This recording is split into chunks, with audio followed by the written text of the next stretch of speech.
Hari ini aku akan mengejarmu kembali ke Pulau Bali. Selamat datang di Coffee Time. Aku Grace Handel. Yuk, dengarkan ceritaku yuk.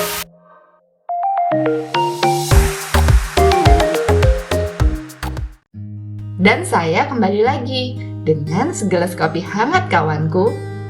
Menyelam lagi ke pantai-pantai ajaib Bali. Mari kita mulai ke Pantai Bias Tugel. Pantai kecil ini agak jauh dari jalur utama, terletak dekat pelabuhan feri di Padang Bay. Mungkin perlu sedikit usaha untuk menemukannya, tapi wow, sepadan sekali.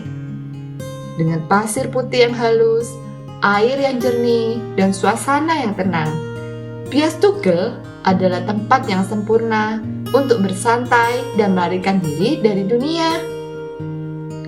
Dan bagian terbaiknya, pantai ini tidak seramai pantai-pantai lain yang telah kita kunjungi, memberikan sensasi memiliki surga pribadi.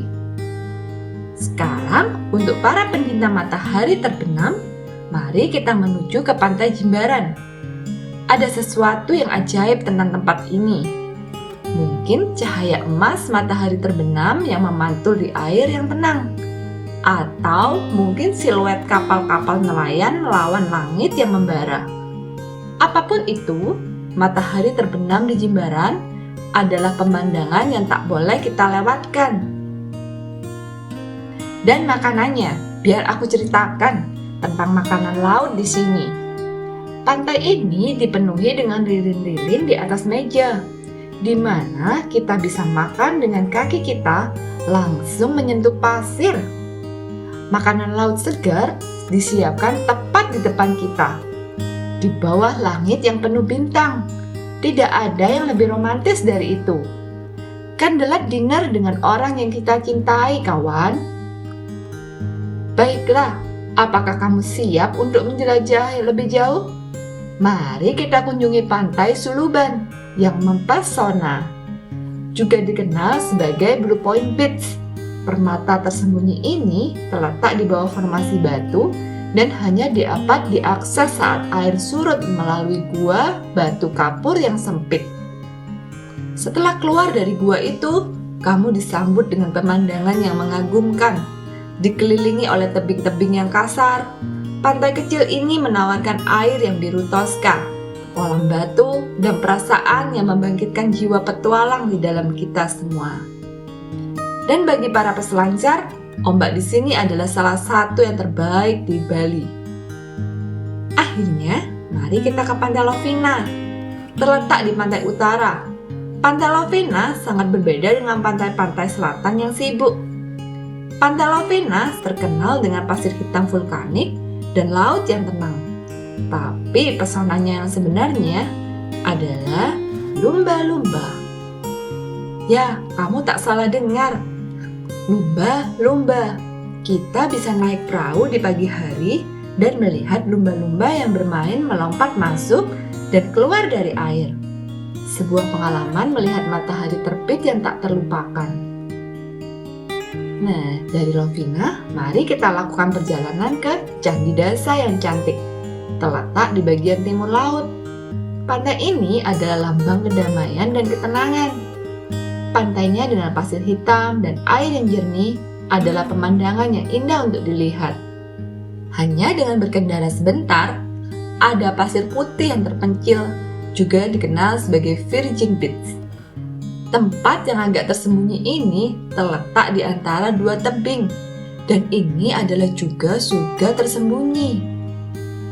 Pantai berpasir putih yang ajaib dipenuhi dengan perahu tradisional nelayan yang bernama jukung, yang berwarna-warni dengan latar belakang biru laut, membuatnya menjadi tempat yang indah untuk bersantai dan menikmati matahari. Terakhir, mari kita kunjungi Pantai Bingin, tersembunyi di semenanjung bukit. Permata ini dikenal karena pemandangan dari atas tebing yang menakjubkan, ombak sempurna untuk berselancar, dan suasana yang santai. Untuk sampai di Pantai Bingin, kita harus turun beberapa tangga curam ke bawah tebing batu pekapur. Tapi begitu setelah kamu menginjakkan kaki di pantai, kamu akan menyadari bahwa setiap langkah yang kamu lalui tidak sia-sia. Dari berselancar, berjemur, hingga hanya menonton matahari terbenam dari salah satu bungalow di tepi pantai, Pantai Bingin hanya akan membuat kamu lupa waktu. Perjalanan kita melalui keindahan Bali yang mempesona sekarang melangkah dari tepian berpasir menuju landscape beragam Bali.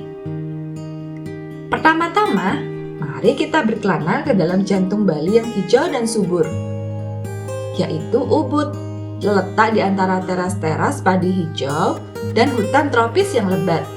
Ubud adalah pusat budaya dan spiritual pulau ini. Ini adalah tempat di mana seni, tradisi, dan alam berkumpul dalam campuran yang harmonis. Berjalan melalui teras padi Tegalalang, kamu akan terpesona oleh landscape yang menakjubkan. Membentang sejauh mata memandang, teras-teras ini yang dirawat dengan cermat oleh beberapa generasi petani. Sebuah bukti kekuatan komunitas Bali dan hubungan erat dengan alam. Kunjungan ke Ubud tidak akan lengkap tanpa memasuki Monkey Forest. Di sini, di antara kuil-kuil kuno dan dedaunan lebat, kamu akan bertemu dengan penghuni hutan yang bermain-main. Monyet ekor panjang, teman. Ingatlah untuk menjaga barang-barang kamu, karena teman-teman kecil ini sangat nakal. Dari kehijauan Ubud, mari kita melakukan perjalanan ke Gunung Batur yang megah. Gunung berapi aktif ini terletak di distrik Kintamani. Adalah fitur menonjol dari landscape Bali. Kecantikan gunung yang kasar melawan latar belakang perairan danau Batur yang tenang adalah pemandangan yang akan membuat kamu terheran-heran. Jika kamu suka berpetualang, yuk kita mendaki Gunung Batur untuk melihat matahari terbit. Meskipun pagi buta, tetapi pemandangan sinar matahari yang mengintip di cakrawala menciptakan cahaya hangat di sekitarnya. Adalah pengalaman yang sepadan dengan bangun pagi. Tapi jangan khawatir, jika hiking bukan hal yang kamu suka, kita bisa menikmati pemandangan indah dari berbagai restoran dan kedai kopi di sekitar rim kaldera. Percayalah, menyeruput kopi Kintamani Bali yang terkenal sambil menikmati pemandangan panorama gunung berapi dan danau merupakan suatu kenikmatan tersendiri. Dan inilah akhir dari perjalanan kita kali ini, kawan. Kita telah berpetualang dari pantai-pantai Bali yang mempesona hingga landscape Bali yang memukau. Dari sudut kafe yang beraroma kopi Kintamani ini, kita telah membius diri kita dengan keindahan pantai dan landscape Bali yang ajaib. Tapi ingatlah, petualangan kita belum selesai. Jadi sampai jumpa lagi, kawan. Sampai bertemu lagi untuk cerita keajaiban Pulau Bali.